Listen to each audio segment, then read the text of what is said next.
Hoje vamos trabalhar com um tema que tem gerado algumas dúvidas e algumas discussões, que é o acordo de não persecução penal como sendo um instrumento da justiça restaurativa.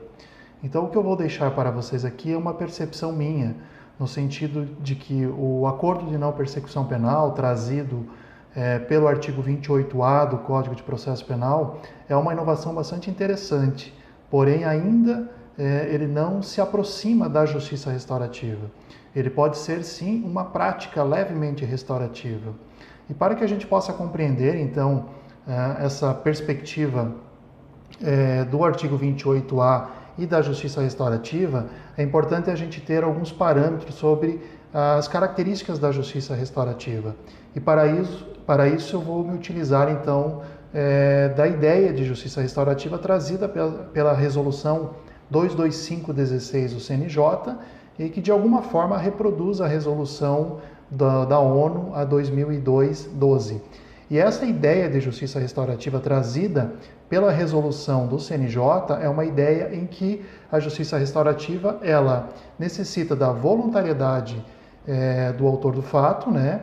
A voluntariedade dos envolvidos nesse processo restaurativo, da compreensão do autor do fato e da aceitação dele, do reconhecimento dele de que os fatos aconteceram, então uma possível confissão. Outra característica que a resolução traz é a participação de autor e vítima nesse procedimento restaurativo e, quando possível, também uma participação da comunidade. Então eu vou trazer o porquê que eu entendo que o artigo 28A, apesar de uma proposição restaurativa, ele ainda não é um instrumento da justiça restaurativa. Pois bem, nós temos uma dificuldade de transpor o artigo 28A com relação à ideia da justiça restaurativa, que é a participação da vítima. A justiça restaurativa pressupõe um encontro entre o autor do fato e a suposta vítima. E no artigo 28A, nós não temos essa possibilidade. Sim, há possibilidade do Ministério Público chamar a vítima para esse encontro. Isso é possível, a partir de uma percepção do Ministério Público de que é necessária uma aproximação para construir alguns acordos, isso é possível ser feito. Mas o artigo 28A, na sua redação, ele não traz essa abertura, então é algo que precisa ser construído, né, pelo Ministério Público e pelos envolvidos. Outra característica do 28A que se contrapõe à ideia da justiça restaurativa é de que a proposição da responsabilidade ou das punições, elas são do Ministério Público. Então, o artigo 28A, nos seus incisos 2, 3 e 4, especificamente, ele diz que a proposta de fazer serviço comunitário, prestação pecuniária, todas aquelas proposições, elas são oferecidas pelo Ministério Público. Então, na justiça restaurativa, nós temos uma abertura e uma possibilidade dessas responsabilidades serem cocriadas. Então, autor e vítima, eles irão construir o acordo restaurativo. E quando eu tenho um artigo 28A que traz uma imposição, dizendo que essas responsabilidades, essas punições, elas podem ser aplicadas cumulativamente ou alternativamente, mas elas devem seguir aquelas ideias que estão trazidas pelo artigo 28A, eu retiro a possibilidade das partes construírem um acordo a partir daquilo que elas entendam necessário. A justiça restaurativa sempre vai perguntar para a vítima qual é a sua necessidade e sempre vai perguntar para o autor do fato qual é a sua necessidade. E é a partir dessas necessidades que o acordo se constrói, e não a partir de uma imposição da lei, uma imposição do Ministério Público. Então nós temos essa dificuldade para ser transposta para que o artigo 28A possa ser considerado um procedimento restaurativo. Uma outra questão que precisa ser observada é que a justiça restaurativa pressupõe um acordo entre autor, vítima e, quando possível, comunidade, mas que seja facilitado pelo facilitador de justiça restaurativa. E no 28A é muito claro, a proposição do acordo é feita pelo Ministério Público e quem está presente nessa audiência é o Ministério Público, o autor do fato e o seu defensor. Ou seja, o Ministério Público participa desse acordo, né? Ele negocia o acordo. Isso não é justiça restaurativa. Tanto que na resolução 225/16 do CNJ, Ministério Público e juiz, eles não participam do procedimento restaurativo.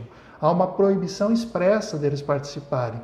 E quem faz todo esse procedimento restaurativo é um núcleo de justiça restaurativa com um facilitador e toda a equipe formada.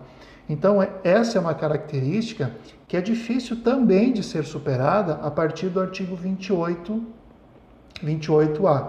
Então, vejamos como nós temos uma dificuldade aí para entender a justiça restaurativa a partir do 28A.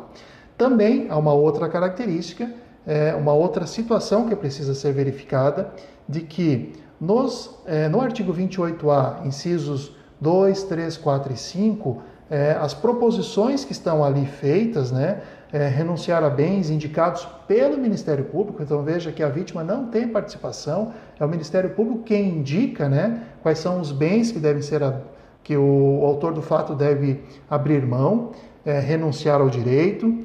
Nós também temos no inciso 3, 4 e 5 a questão da prestação do serviço na comunidade. Quem vai indicar o local é o juízo da execução penal, assim como a prestação pecuniária é uma proposta também do 28A, mas quem indica a entidade que vai receber essa proposta, essa prestação pecuniária, é o juiz da execução penal. Então vejam que quem decide é o juiz da execução penal, não é a vítima que escolhe para qual órgão isso será destinado, não é a vítima que participa da escolha do beneficiário dessa prestação de serviço, do beneficiário dessa pena, dessa prestação pecuniária.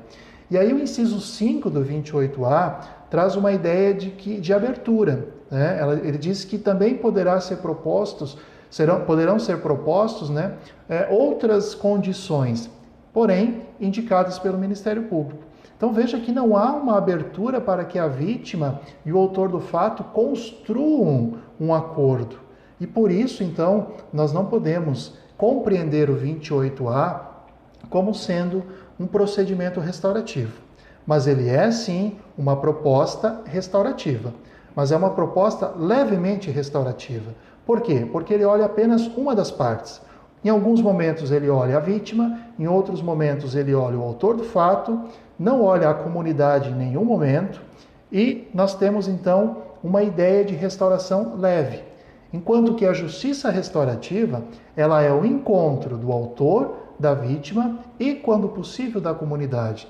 Então, todos esses interessados participarão desse procedimento restaurativo.